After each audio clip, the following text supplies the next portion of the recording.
and gave it to her.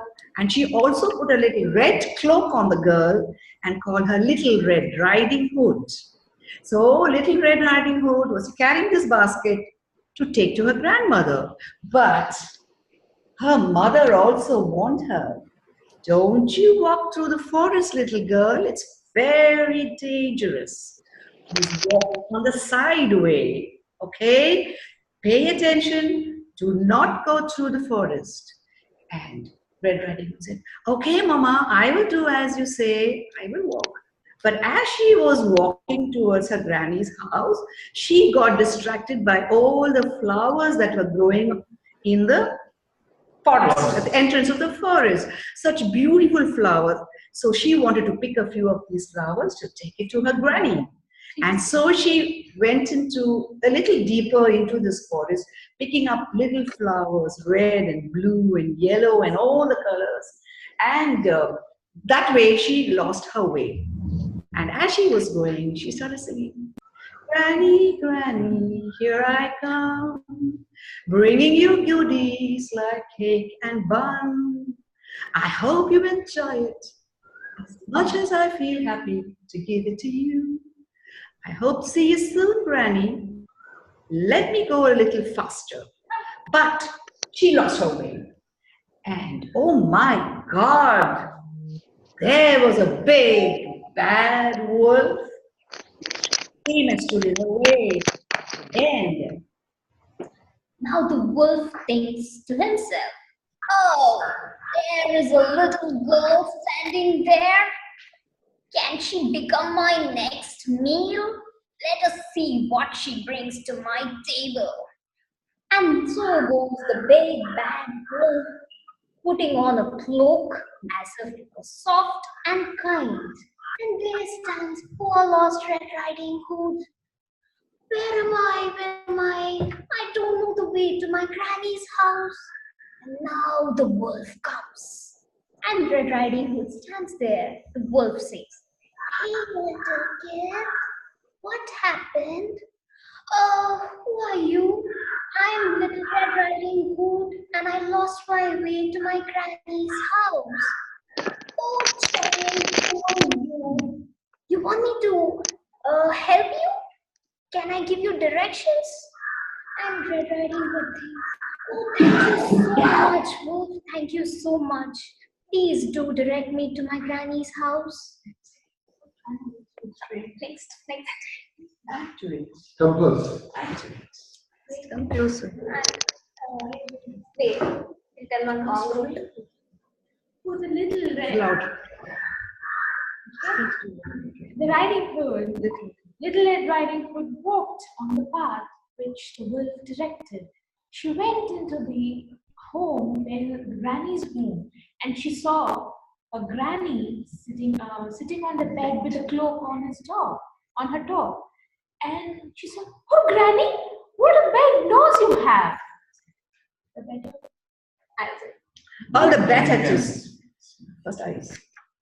"Oh, Granny, what a big nose you have!" All the better to smell you, my dear. "Oh, Granny, what a big eyes you have!" Better to see you, my dear. Better to see you, my dear. "Oh, Granny, you have a big mouth." And that That is just to eat you up, my dear, he said. And so he pounces on Red Riding Hood, but she escapes and she runs away. Aqui ela foi ganhar sim, sim, salto. Yeah. Very good. We didn't prepare at all. Really prepare very Come well. tell it, you're That's not all right. Oh, I'm going on. I'm speaking now, so you should go on. I think when we have these different verbal arts in mind, it encourages us to be more expressive in general, more physical in general. So that was very wonderful. Okay, who's going to give us the next? Oh, and I recorded most of that. Is it okay? Yeah? And we'll just record because Derek is not here. We have to show Derek what we did. So if anyone objects to recording, let me know. Otherwise, we'll just continue. Okay, Annapurna and Krithika, do you want to tell us your story? Sure. Go ahead. Once upon, it's a kid's story. It's not something familiar, but it's pretty repetitive, so people would know what's going on. Once upon a time, high up in a tree, there was a mummy bird who lived in a nest. And in this nest, she had one yellow egg. So this mummy bird was sleeping in her nest. When, do you know what happened? The egg jumped. And when the egg jumped, the mummy bird thought, oh no, my egg jumped. That means my baby is going to come.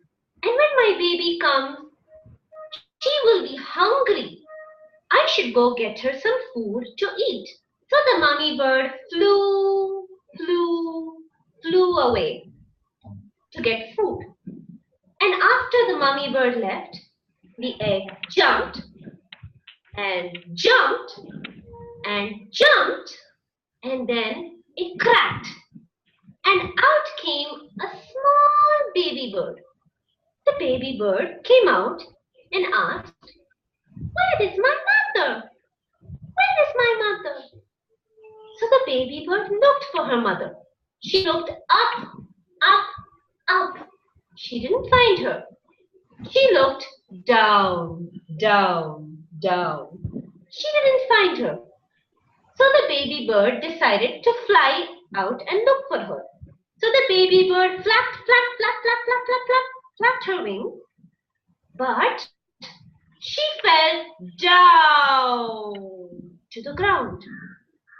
Oh no, the baby bird was not able to fly. But the baby bird was able to walk.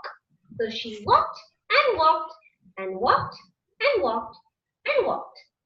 And as she walked, she came to see a pussycat. So the baby bird asked the pussycat, Pussycat, are you my mother? And the pussycat said, Meow. I'm sorry, baby. I'm not your mother. So the pussycat was not the baby bird's mother. So she continued to walk and walk and walk and walk and walk until she came to see a Dog. dog. So she asked the dog, are you my mother? And the dog said, Bow. Bow. No, I'm not your mother. Bow. Bow. so the pussycat was not the baby bird's mother. The dog was not the baby bird's mother. So the baby bird walked a little faster until she came to a cow. And so she asked the cow, are you my mother? And the cow said, okay, she froze. So the cow said, Oh, baby, I'm not your mother. so now the baby bird was I just getting really worried. sorry. The baby bird was getting worried. Who is my mother? Where is she? Who is my mother? So she ran. She ran. And she saw up in the sky a plane. And she asked the plane, are you my mother? So, did the plane talk? No, the plane didn't talk. The plane just went by. And finally, after running, the baby bird saw a big machine. It was a crane. So she went and asked the crane, are you my mother? The crane didn't say anything. Instead, do you know what the crane did? The crane took the baby bird up and up and up and up and up and up and up. And the baby bird got frightened. Oh no! I'm so frightened!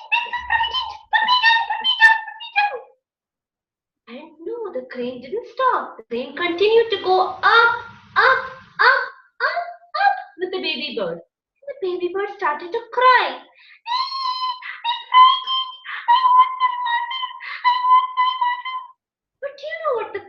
did to the baby bird? It took the baby bird up, up, up, up, up, up, and it put the baby bird back into the nest. So the baby bird went back to the nest. And do you know who came to the baby bird next? It was the mummy bird.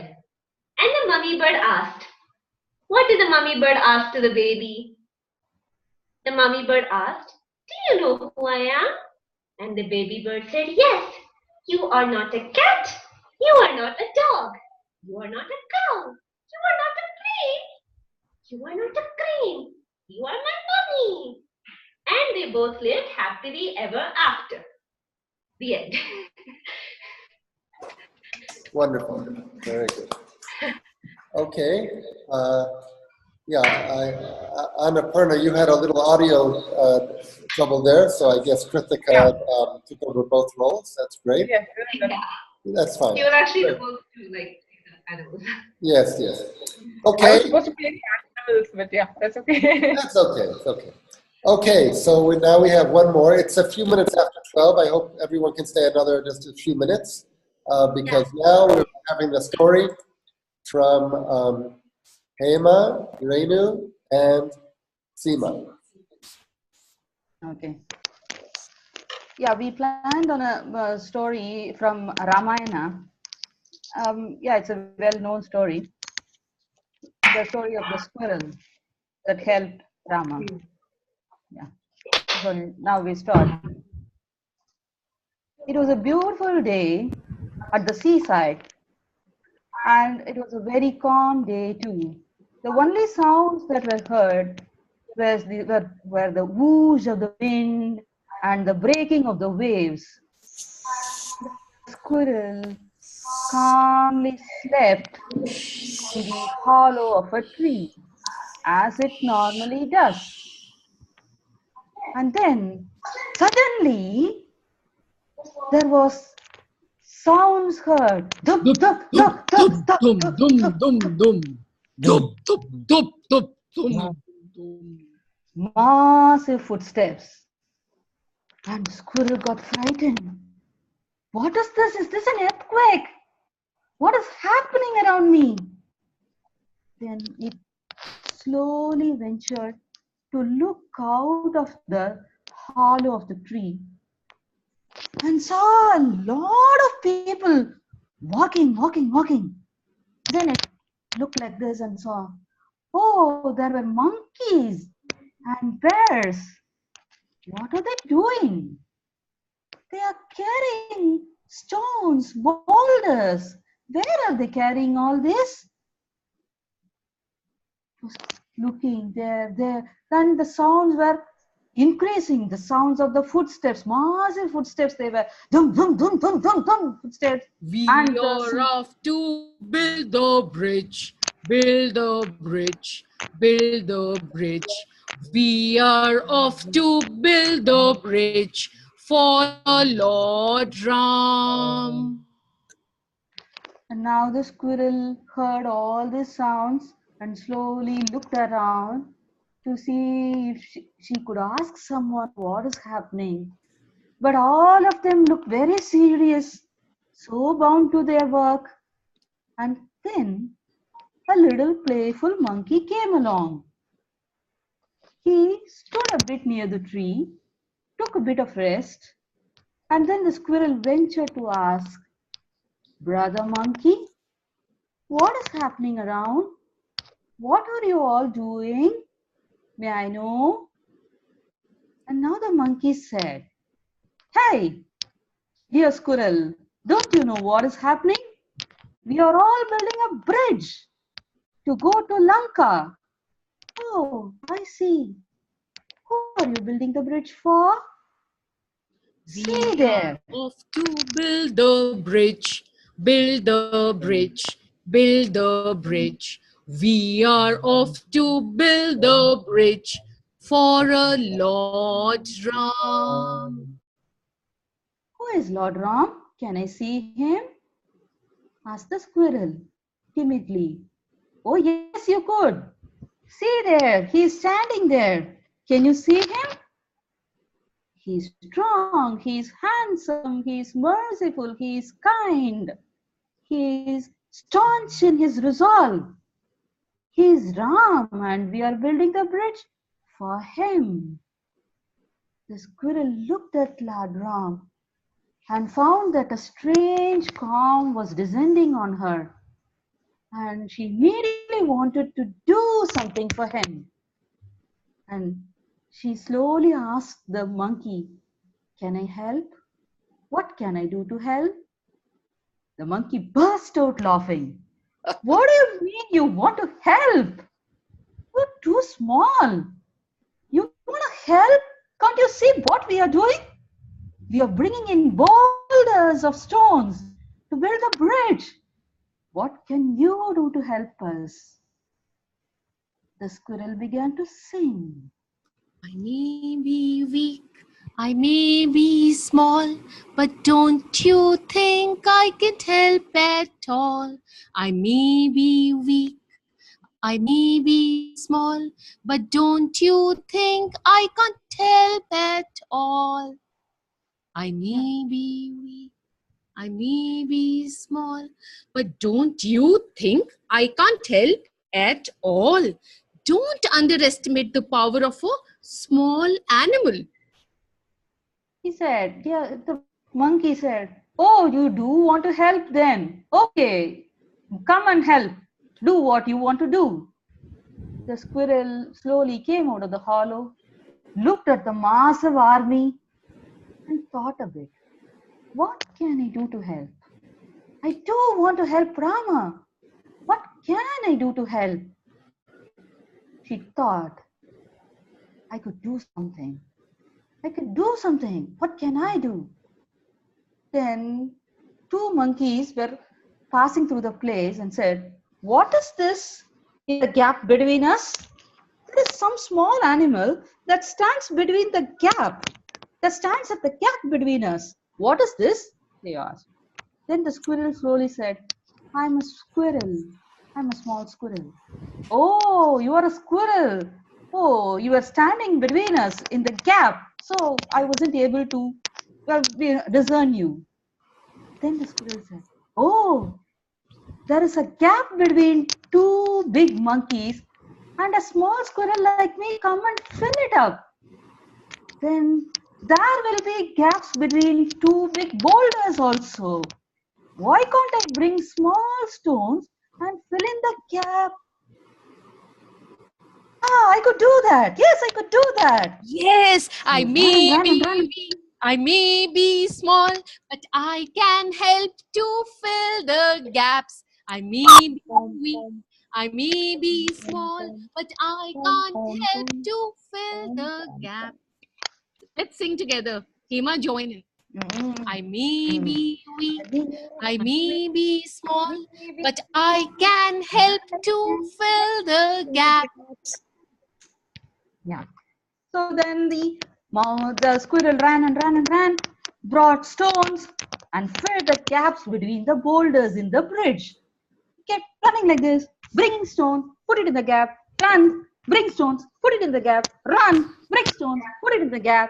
Was continuing. Hey, And then there little was a squirrel, what are you flurry of, doing? yeah, there was a flurry of activity. And then Lord Rama looked at the corner where there was an activity.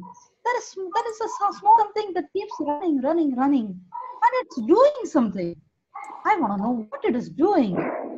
So he looked there and saw that there was a squirrel, and he summoned the squirrel to him and asked, Hey, little squirrel, what are you doing here? You're putting the stones in between the boulders, filling the gap. You're setting a model to the world. No one is weak. You can do your best. This is my blessing to you. The world will see you as a strong person, and stretched and patted on the squirrel, and that made 3 lines on the squirrel, a mark of the blessing. And the squirrel said, I may be small, but I am not weak. I can help. I can help fill the gaps and make the bridge strong.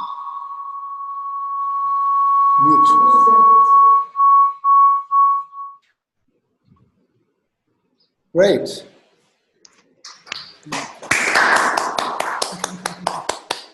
Okay, yeah. You know, the way Seema, you were singing, often it seemed you were singing the inner thoughts and the emotions of characters, which is a nice technique. And, you know, this is called tandem storytelling.